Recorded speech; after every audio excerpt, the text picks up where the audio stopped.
Petit Jornal. Inteligência e irreverência em doses diárias.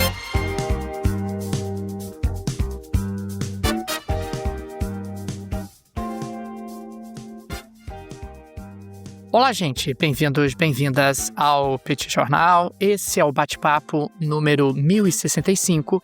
Estamos gravando numa live no YouTube do Petit Jornal. São exatamente 9 horas e 12 minutos da segunda-feira, 27 de abril de 2026. Cá está a dupla de costume, a dupla que você conhece de cor. Tanguy, o Bagdadi animado, contente, preparado, revigorado, resiliente, retumbante, descansado e tarifado e aguardando ainda o reembolso de tarifas indevidas cobradas por ele ao longo dos últimos tempos. Temos também Daniel Souza, que é esse que vos fala. Ao longo dos próximos minutos, vamos repercutir os principais acontecimentos internacionais das últimas horas e começamos com mais tiros em Washington. Tanguy, uma vez mais, o presidente Donald Trump envolvido ali em uma troca de tiros, e isso chamou demais a atenção nas últimas horas. Tudo bem, Tanguy? Vamos a isso? Tudo bem, Daniel Souza? Vamos lá para mais um episódio, para esse bate-papo 1065. Aliás, eu tenho que dizer que é Daniel Souza com S, senão eu sou cobrado nas ruas. O pessoal fica sem saber como é que escreve e tal. É com S, tá, gente? O S não é no início, quer dizer, é no início também, mas o que eu estou fazendo referência é o S da parte final do nome de Daniel Souza.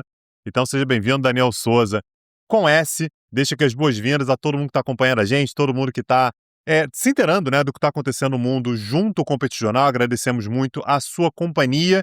E, Daniel Souza, o pessoal perguntou pra gente por que a gente não fez episódio extra no momento em que teve aquele tiroteio lá no Hilton de Washington.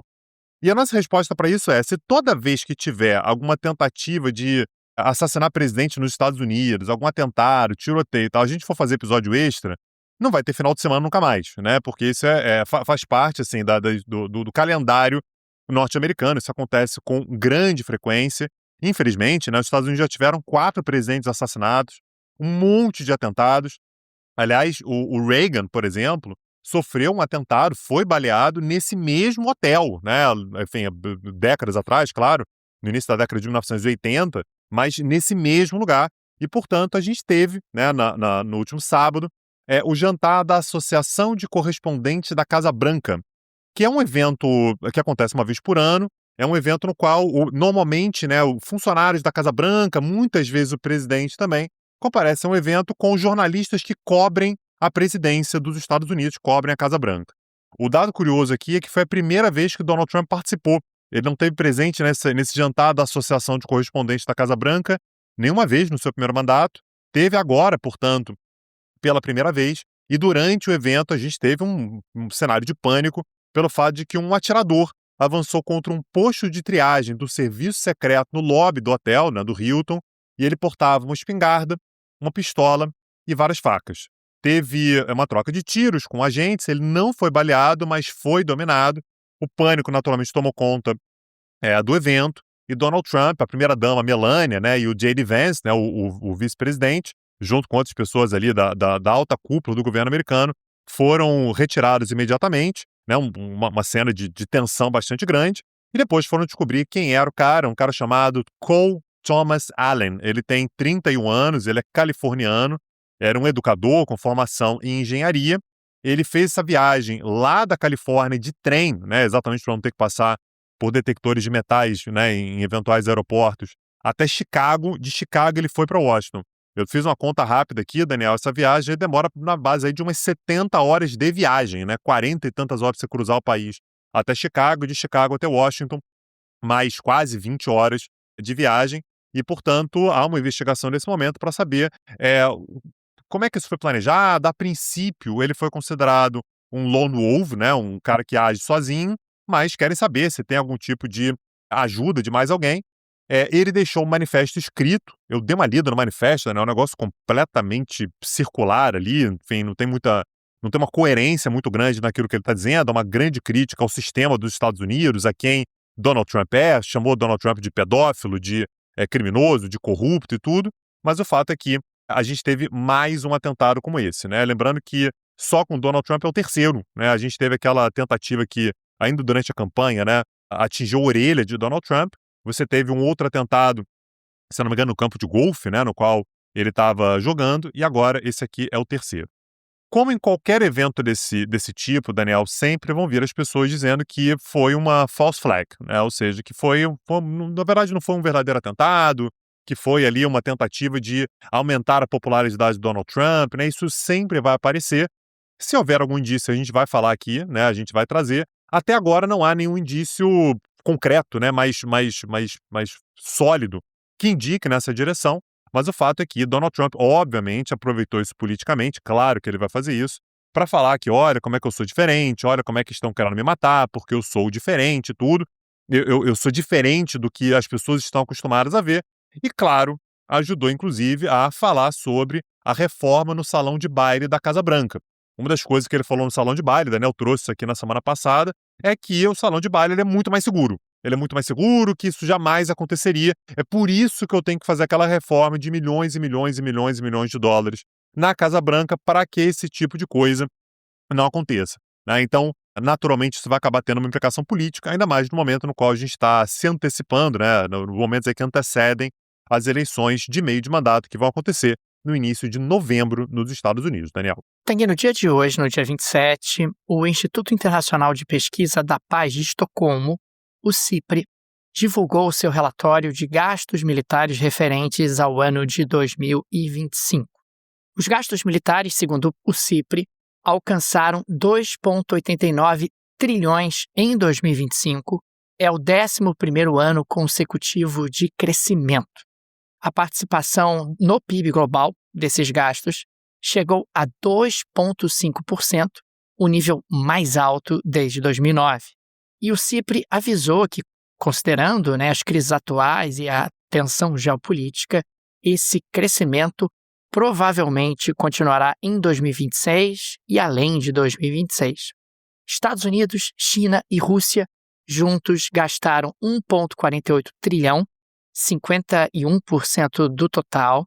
Os gastos dos Estados Unidos em 2025, eles recuaram para 954 bilhões, mas recuaram por conta da suspensão de novos auxílios militares à Ucrânia por Donald Trump.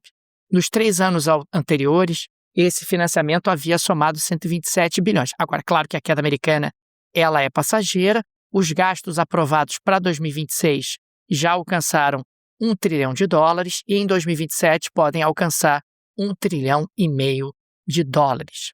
A Europa liderou o crescimento dos gastos militares, foi o principal motor. A Europa aumentou 14% os gastos militares, que alcançaram 864 bilhões. Os membros europeus da OTAN registraram o crescimento anual mais acentuado de gastos militares desde o final da Guerra Fria. Rússia e Ucrânia também continuaram aumentando seus gastos militares. E uma coisa que chamou a atenção é que nós tivemos em 2025 uma queda, 2025, não 26, uma queda de 4,9% nos gastos militares de Israel, que caíram para 48,3% por conta da desescalada em Gaza. Então, você, em comparação com o ano anterior, com 24, acabou havendo ali uma queda. E também, em 25, houve uma queda nos gastos militares no Irã. E esses gastos acabaram caindo 5,6% para 7,4 bilhões. É muito impressionante, né? Quer dizer, o Irã gasta 7,4 bilhões de dólares em gastos militares, os americanos gastam por volta de 1 trilhão. Esse é o nível de descolamento que nós temos entre os dois países no que tange ao seu potencial militar. Agora, claro que tanto que Israel quanto o Irã, a gente está falando do ano passado, a gente está olhando para o retrovisor. 2026, certamente, a coisa vai ser bem diferente.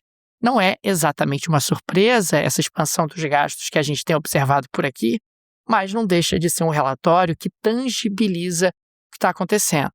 2,5% do PIB mundial em gastos militares é muita coisa, gente. É muita coisa. E a tendência é que continue aumentando. Quer dizer, não será nenhuma surpresa se nós tivermos em pouco tempo 3%, 3,5% do PIB mundial em gastos militares, que é uma montanha de dinheiro absolutamente inacreditável. 2,89 trilhões de dólares é mais do que o PIB do Brasil. Aliás, se um país Um país com PIB de 2,89 trilhões de dólares seria um país entre as maiores economias do mundo, que é sempre algo que chama atenção, e também chama atenção ainda essa posição de enorme vantagem dos Estados Unidos, os Estados Unidos responsáveis aí por quase 1 trilhão, né, desses 2,89 trilhões. Também é Donald Trump, que não acredita em diplomacia, não acredita em conversa, é alguém que acredita ali no porrete como forma de tentar impor a política externa e os interesses dos Estados Unidos. Não que outros presidentes não tivessem ali gastos militares substantivos, mas me parece que o Donald Trump é um ponto ainda destacado no que tange a essa descrença em relação à veia diplomática como elemento de solução de conflitos, controvérsias e tensões ao redor do mundo. E tanto os Estados Unidos quanto a China, né, quanto outros países que estão aí fazendo gastos militares grandes, gastam muito também em inovação, né, Daniela? Dá para ver como é que a tecnologia é fundamental, tanto para você se tornar mais seguro, quanto para você se tornar mais competitivo no mercado de trabalho. Por isso que a gente traz aqui a Alura, né, a maior escola de tecnologia do Brasil. Não é brincadeira, né? Esse paralelo que eu estou fazendo aqui, ele pode parecer absurdo, mas ele está longe de ser absurdo. Da mesma maneira que você usa a tecnologia para se tornar mais eficiente, seja na defesa, seja na economia, você também melhora muito seu currículo, sua empregabilidade, a capacidade de você crescer na empresa na qual você está, a capacidade de você ter êxito no seu empreendimento, né? Para tudo que você precisa em mercado de trabalho hoje, ter acesso à tecnologia, conhecimento tecnológico, letramento tecnológico é fundamental. A Alura te oferece cursos para qualquer nível, seja você iniciante, seja você um cara já avançado, seja alguém que já está trabalhando na área, de qualquer idade, de qualquer formação. Acessa lá, Alura. Você tem um link que está na descrição desse episódio que te oferece um super desconto só para você que é ouvinte do Petit Jornal. Fica aqui a nossa recomendação da plataforma da Alura. Gente, clique no descritivo desse episódio, no link desse descritivo. Conheça o trabalho da Alura, que oferece realmente cursos para os mais diferentes níveis de conhecimento tecnológico, um conhecimento cada vez mais incontornável para qualquer profissional em qualquer área. Link no descritivo desse episódio. Condições especialíssimas para os amigos e amigas do Petit Jornal.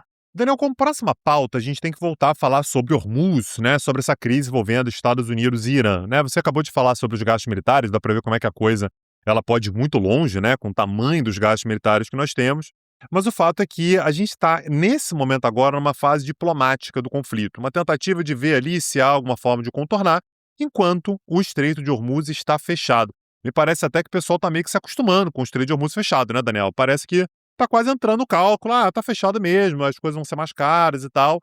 Mas a gente teve, ao longo desse fim de semana agora, mais alguns encontros e desencontros. Está parecendo comédia romântica, Daniel, em que um quer encontrar com o outro, mas aí vai embora e o outro chega e diz, eu não sabia que você queria que eu viesse. E aí os dois acabam não se encontrando. Estados Unidos e Irã simplesmente não conseguem se encontrar lá no Paquistão, né, que é o país que está recebendo as negociações ali como mediador.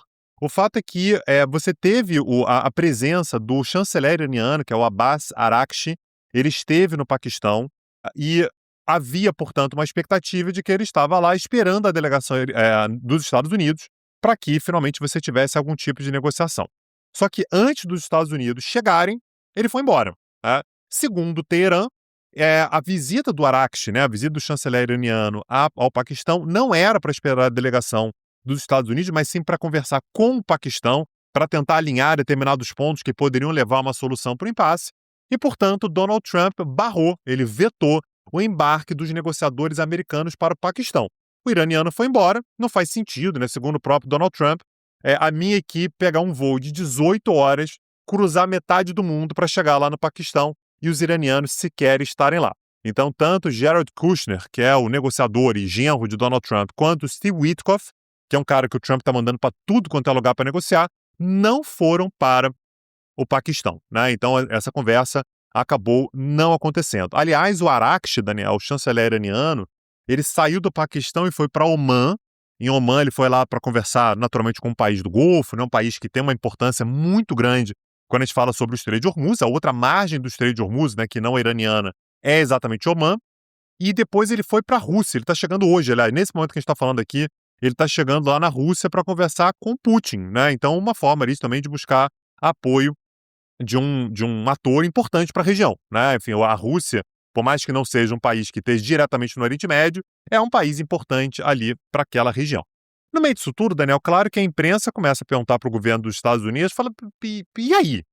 Como é que é? Né? Assim, ia ter, as negociações no Paquistão aconteceram uma vez, não deram em nada, e agora fica nessa, não vamos encontrar, não vamos encontrar, vamos encontrar, não vamos encontrar. E a resposta do Trump, Daniel, é uma resposta que, eu não sei, eu acho meio preocupante, assim, para o que vem pela frente. O que ele disse foi, os iranianos sabem me encontrar se quiserem, basta eles me ligarem. Ah, que bom.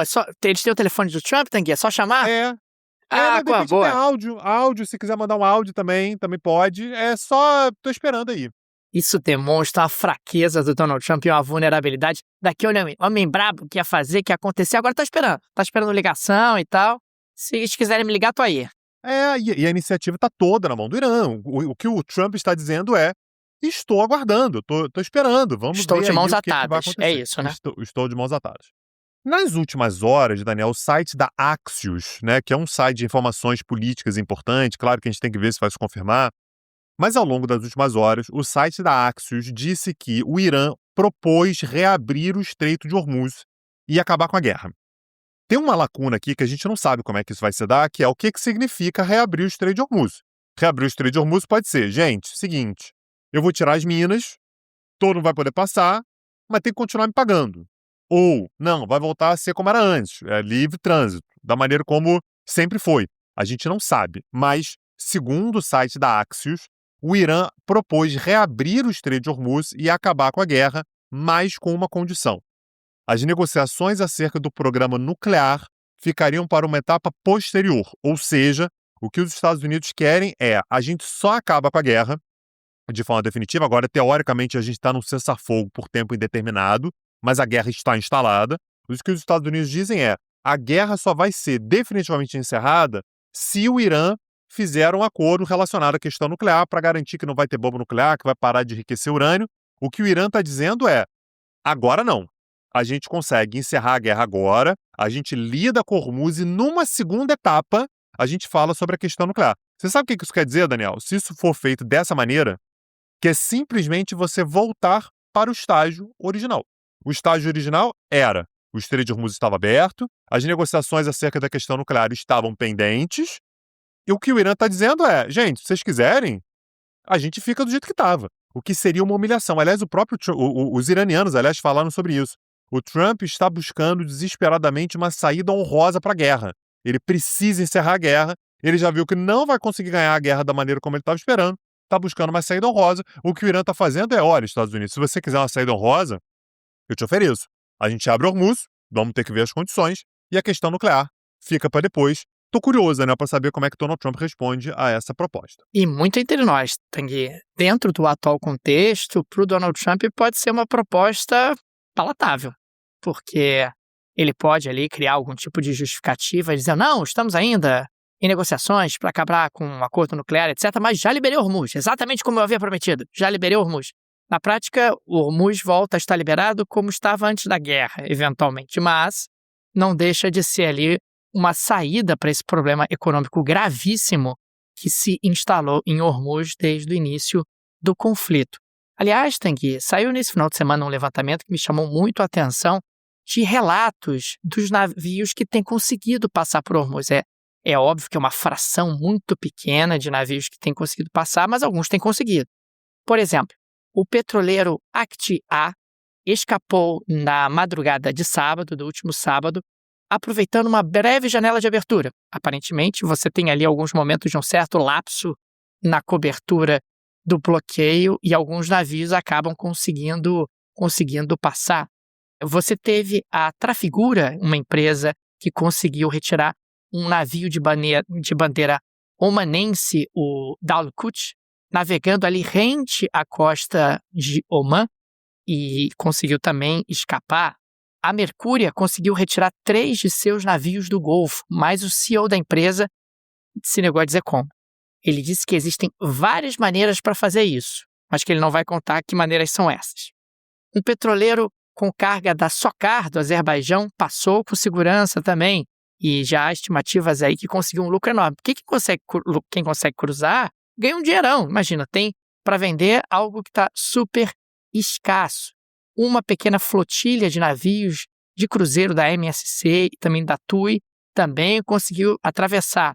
Enfim, as estratégias têm sido basicamente as seguintes: você vai navegando rente à costa de Omã, aproveitando justamente os laços entre Omã e o Irã, você desliga o transponder de GPS para não ser identificado. Alguns navios, inclusive da MSC, escaparam assim. Ou então você busca parcerias com países aliados do Irã, ou então você acaba pagando um pedágio para o Irã com criptomoedas. Tem tido de tudo, Tanguy. Tem tido de tudo, é um vale tudo, mas na prática é uma negociação caso a caso e tem alguns que eventualmente se arriscam e conseguem passar. Também tem acontecido isso. E é interessante destacar que o chefe de frete da Mercúria, o Larry Johnson, criticou a missão dos governos, dizendo que eles não estão fazendo nada para normalizar a passagem por Hormuz. Aí entra justamente a pauta anterior, que me parece que em algum grau uma normalização de Hormuz é mais urgente para os Estados Unidos nesse momento. O programa nuclear, meu amigo, a gente vê depois. Mas agora Hormuz tem que ter algum grau de normalização, porque senão a economia mundial vai realmente enfrentar problemas cada vez mais graves. Você tem países, por exemplo, do Oriente, melhor dizendo, países da Ásia, países como Singapura, Coreia do Sul, etc., que já começa a haver problemas de abastecimento nos postos, refinarias realmente com dificuldade de manter a produção, e isso não é pouca coisa. O Japão está tentando se virar, está comprando petróleo dos Estados Unidos através do canal do Panamá, mas a economia mundial está muito, muito desorganizada. Existe a possibilidade de faltar querosene de aviação para os aviões na Europa, ou seja, se você tiver uma continuidade desse conflito por mais tempo, a coisa pode ficar muito feia, a coisa pode ficar muito complicada na economia mundial, e por isso acho que a jogada do Irã foi inteligente, porque na prática você acaba sinalizando com uma cenourinha para os Estados Unidos: ó, Estados Unidos, sei lá, hein, vai que a gente libera Hormuz, aqui para vocês e a gente joga esse papo de programa nuclear lá para frente, até porque eu já sei que eu posso usar Hormuz quando eu quiser, na hora que eu quiser, da forma que eu quiser, e o Donald Trump eventualmente vai olhar para isso e pensar: pô, cara, qual é a alternativa diante disso? Será que eu não aceito logo essa proposta? Ou dou ali uma calibrada, tento conseguir algum tipo de ganho adicional e digo que saí vencendo? Me parece, Tanguy, claro que a gente vai ter que acompanhar, é claro que o Donald Trump é sempre muito imprevisível, mas foi um movimento nesse jogo de xadrez de alguma inteligência, de dizer: olha, tá aqui, quem sabe, uma solução aqui bacana para você e tudo volta a ser exatamente como era antes da guerra. E no meio disso tudo, né, todas essas possibilidades que você está trazendo, dá para ver que tem um método que ele é meio infalível, né? Se você paga o Irã não vai te bloquear. Você não sendo um navio que vem de um porto iraniano, os Estados Unidos também vão te liberar. Então, assim, é mais caro? É mais inseguro? É mais chato de passar? É. Mas tem uma galera que vai dar um jeito, né? E que vai acabar passando. Fica ruim, na verdade, para o Irã e para os Estados Unidos. Como a gente já falou aqui outras vezes, né, Daniel? O Irã já está, de uma certa maneira, acostumado. Já está com uma economia muito retraída por conta de anos e mais anos de sanção e tal. Está se abraçando e tá fazendo: Estados Unidos, se você quiser vir junto comigo, a gente prejudica a economia dos dois, diplomaticamente prejudica os Estados Unidos também. Mas vão acompanhada, né? Porque é um xadrez muito bem jogado pelo Irã também, né? O Irã está sabendo usar bastante essa vantagem. E se os Estados Unidos voltarem para casa sem essa vitória militar, que me parece que não vão conseguir mesmo, a posição iraniana ela se fortalece muito, que meu amigo, é a segunda vez que os caras vêm aqui para me atacar. Atacaram em junho do ano passado e atacaram a partir de fevereiro desse ano. E a gente está aqui, o regime está aqui. Caiu, inclusive, um Khamenei, Daniel, botamos outro Khamenei no lugar. Nem o sobrenome do líder supremo a gente precisou mudar. Ficou tudo em família. Daniel Souza, tempo para finalizar o episódio de hoje, a geleia da Shakira. E, de novo, Javier Milei, Daniel Souza. O que você manda pra gente? Tanguy, Javier Milei, na semana passada, acabou fazendo uma performance que chamou muita atenção. Porque Javier Milei, você sabe, Tanguy, que além de presidente, ele é cantor. E aí o que acabou acontecendo foi que na última terça-feira, dia 21, houve ali as comemorações do Dia de Independência de Israel. E o Milei, rapaz, foi pro palco cantar nas comemorações de independência de Israel. Aí tá lá cantando no palco, sendo aplaudido por outros artistas e também sendo aplaudido pelo Benjamin Netanyahu no meio dessa confusão. Em outro momento, o presidente argentino aparece acendendo uma tocha durante a cerimônia oficial. O Tanguy, você sabe que eu tinha uma professora na escola que dizia que quando você quer aparecer, você devia pendurar a melancia na cabeça. E o Javier Milei, ele pendura várias melancias na cabeça o tempo todo para tentar aparecer, porque, veja bem, ô Milei, oi, Milei, você tá... Meu Deus do céu. Ô, Milei, tá bom, você quer cantar, né? Você quer acender a tocha e tal, quer aparecer. Você conseguiu, parabéns, veio pra geleia da Shakira aqui no Petit Jornal. O objetivo dele parece ser esse, viu, Daniel? O objetivo dele é aparecer na geleia da Shakira, uma vez que ele gosta tanto do Trump, e o Trump é tão presente aqui na geleia, que ele quer estar juntinho com o Trump aqui. Aliás, na semana passada, você trouxe a Shakira, né, a geleia da Shakira do Milei, com aquele vídeo de inteligência artificial cantando junto com o Trump Mariachi. Eu vou deixar aqui o convite pro pessoal ver lá no Instagram do Petit Jornal, né? Tá lá o trechinho lá daquele vídeo. E esse de hoje, de repente, vale a pena também, viu, Daniel? Porque, cara, é muito bizarro, é muito a cara do Milei fazer isso também. Daniel, dessa maneira a gente chega ao fim do nosso episódio. Muito obrigado a todos vocês que estão aqui junto com a gente. Muito obrigado a todos vocês que acompanham o cenário internacional, né, junto com a gente todas as semanas. Vou deixar aqui o convite, se você curte o Petit Jornal, se você gosta do nosso trabalho, acessa lá, petcursos.com.br. Por lá você vai encontrar o nosso streaming de atualidades. Aliás, acessa lá o site que você vai ter acesso a todo o catálogo, né, para ver todos os cursos que a gente já ofereceu. Eu tenho certeza que boa parte do que está produzido lá vai te interessar.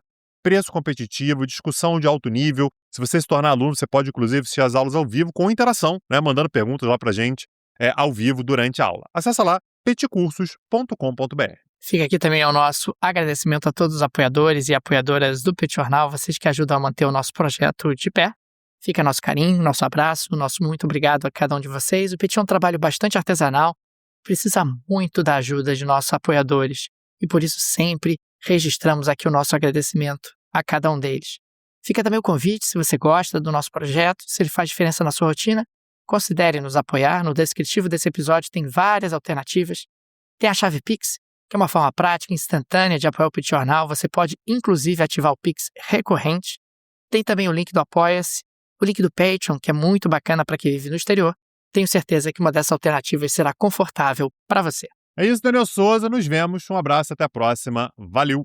Tchau, tchau. Petit Jornal. Inteligência e irreverência em doses diárias. Acesse www.petitjornal.com.br.